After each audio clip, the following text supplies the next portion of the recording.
Well, the European Union's golden boy, Emmanuel Macron, the French president, leaves a legacy in France that is frankly appalling.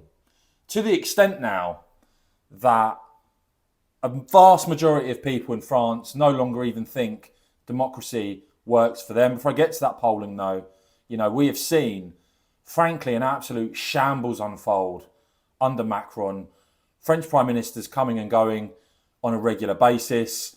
The latest French Prime Minister back in, surviving 2 no confidence votes, now basically at the mercy of the French Socialist Party. Macron and his allies seem to be doing everything possible to avoid actually doing the most logical thing, which is Macron resigning and there being fresh elections. They're resisting that with all their might.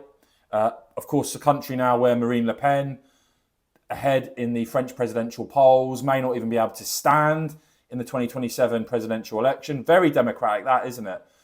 And so you've got this system in France now that people are very quickly losing faith in very big numbers. In fact, it's very clear the French people, having watched this shambles unfold, want Macron to resign. And just consider these percentages in this mega poll that we've seen in France that shows you really what the Macron legacy is.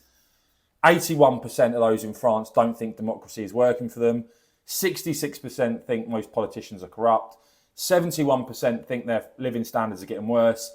57% have trouble making ends meet. 85% think France needs a real leader to restore order. And 63% say they don't feel at home anymore.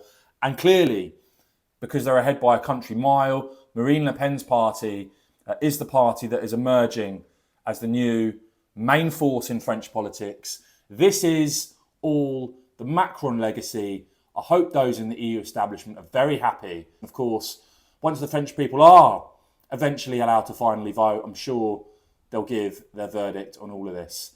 As ever though, guys, please do whack this video a quick thumbs up. I'd really appreciate it. And of course, as ever, cheers for watching.